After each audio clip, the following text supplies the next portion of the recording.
Hey, what's going on, guys? This is Chris here, and today we're going to be taking a look back at the 2008 French Open. In the previous years, Nadal had always had his fair share of opponents to contend with, but by the time RG08 rolled around, he was starting to distance himself from the rest of the pack. Having already won Roland Garros for the last 3 years, would he be able to keep himself on track for a 4th French Open? Let's take a look back and find out.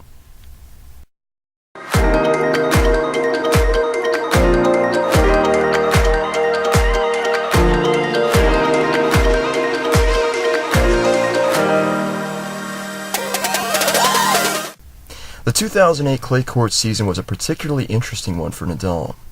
This would be the first time since 2005 that we have another serious rival besides Roger Federer to contend with. The man that I'm of course referring to is Novak Djokovic. Djokovic was coming off of an incredibly impressive hard-court season which saw him win his first Grand Slam in Australia. He also had a very strong clay court season in 2008 by winning Rome and was actually on the verge of overtaking Nadal for the number 2 position in the ATP rankings. This would eventually culminate in a showdown between them in the Hamburg semifinals, where Novak gave it his all and very nearly came away with the victory. He had a 4-love lead in the first set, which remarkably went to Nadal as he came from behind to win 7 of the next 8 games. The second set went to Djokovic in a landslide.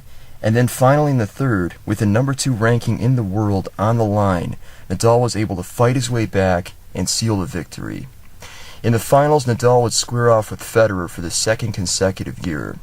Their match would follow a similar pattern to Nadal's previous one with Djokovic, where Federer would get off to a seemingly insurmountable lead, only to see it dematerialize. Federer had shocked the tennis world in the previous year by handing Nadal his first loss on clay since 2005. Just like in 2007, he was able to go the distance with him. But ultimately, when the finish line was within his grasp, Roger Federer stumbled.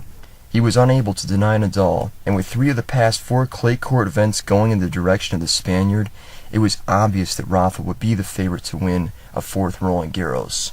From the start of the tournament, Nadal seemed determined to prove that point. He started off by routing every opponent that was seated in his half of the draw. This wasn't the Nadal of 2006 that looked vulnerable at times, or the Nadal of 2007 that while he had improved tremendously in the defensive category, he still lacked some offensive variety in his game. The 2008 version of Nadal was an unstoppable monster. He crushed every opponent that he came across, no matter how good they were. After easily outclassing his countryman Nicolas Almagro in the quarterfinals, Nadal had set up a rematch with Djokovic. In 2007, Djokovic had his chances early on in those first 2 sets, but he wasn't able to capitalize on them. This time there was no question that Nadal was the better player. Djokovic ran right into the buzzsaw and was easily outclassed in the first 2 sets. The third set was surprisingly competitive, and Djokovic was able to keep things close, forcing it to a tiebreaker, but ultimately Nadal prevailed and he set up a rematch with his arch-rival Roger Federer.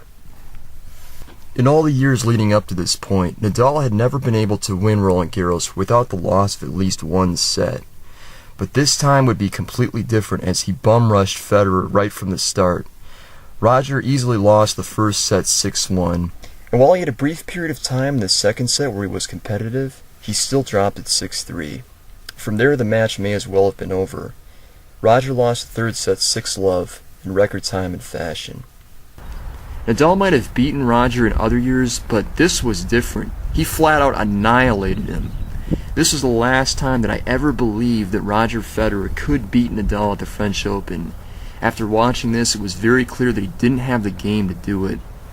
With Wimbledon now just a few weeks away, it raised the question, would this be the year for Nadal to dethrone the king of grass, Roger Federer, on his best surface? Stay tuned for our next video, where we'll be taking a look at just that. Thanks again for watching.